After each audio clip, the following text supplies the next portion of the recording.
Ipapakita ko sa inyo yung ginagawa kong balag ng aking ampalaya. So, noong nakaraang araw, naumpisahan ko na. Kailangan ko nito yung ganyan, no? Ganyan. Binilhan ako ni Valerie. Yan. So, ganito. Ginawa ko siyang ganyan.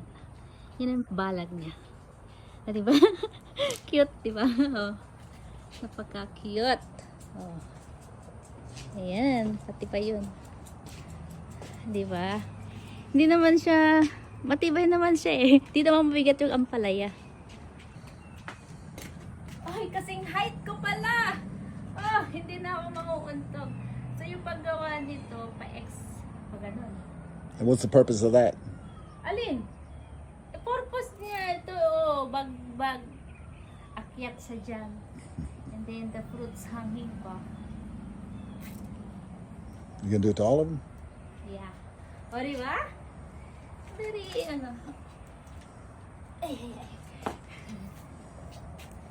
Oh.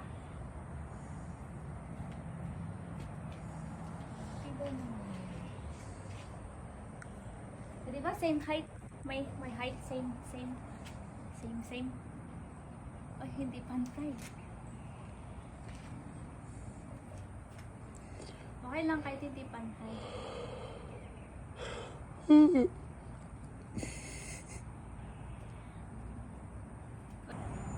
Yan, pag ganun pa-X para nakalak.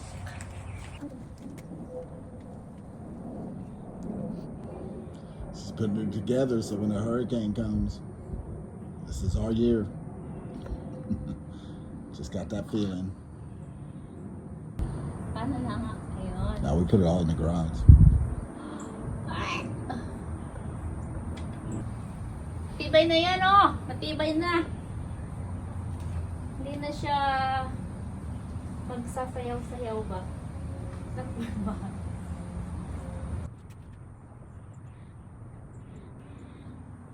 You ain't talking.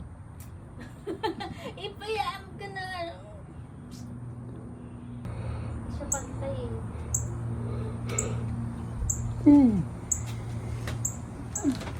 Sit. Lucas, what are you doing over there?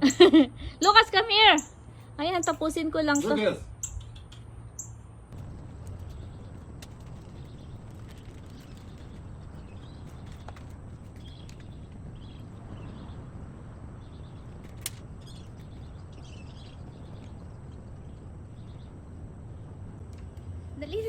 Nalilito talaga ako maglagay nito. Nakakalito.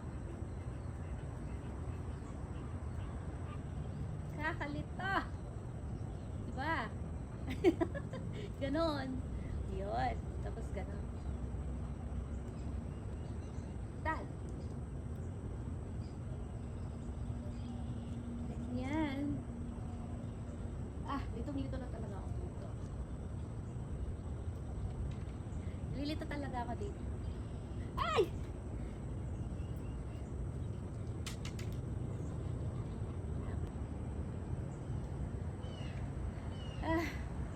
Ang galing ko yung gloves mo.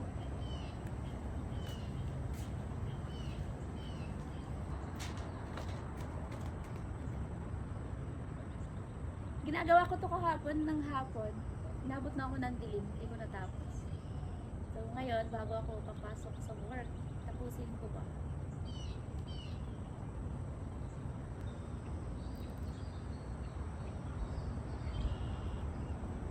Yeah, lakot na.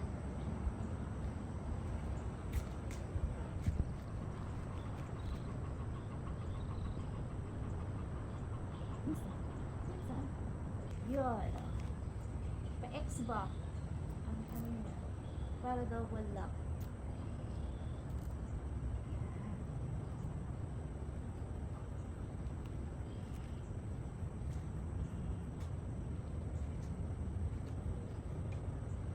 Hindi na natin lalagyan lahat ng lock. Ito na lang mga may awak. Ayan! Tapos na ito. At saka ito.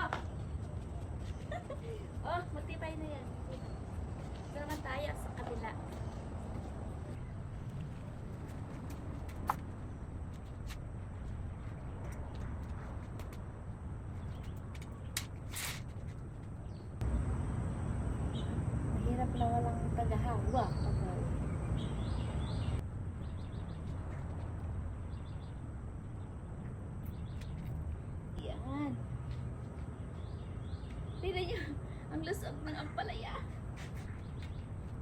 Saan?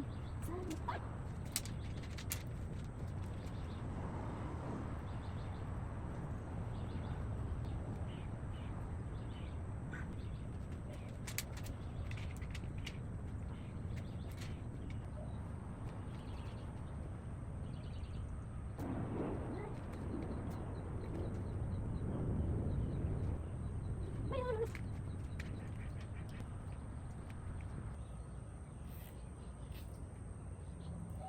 Ayan. Natapos din. Makapagod sa leeg. Katingala ba? Kasing tangkad ko lang din, di ba? Ito. Tingnan natin kung gaano katibay yung gawa ko. O, di ba? Hindi na yan babagsak. O. Tibay na yan. Pag halimbawa mabigat dito, lalagyan ko na lang ng tukod dyan. Ayan. O. Muuga man yun kasi gawa nung sa baba kailangan ko palang itali yun para hindi siya uuga. Ayan o. Ayan, ready na sila. Tatalian ko lang yun sa baba para hindi siya masyadong mauga. O lalagyan ko ng X na kahoy na ganun o, sa ilalim. Ayan na, ready na. Ready na sila. Simple lang. Maganda. Para pag namunga sila, maganda kitang-kita yung bunga. O yan na, ang ating ampalaya palag.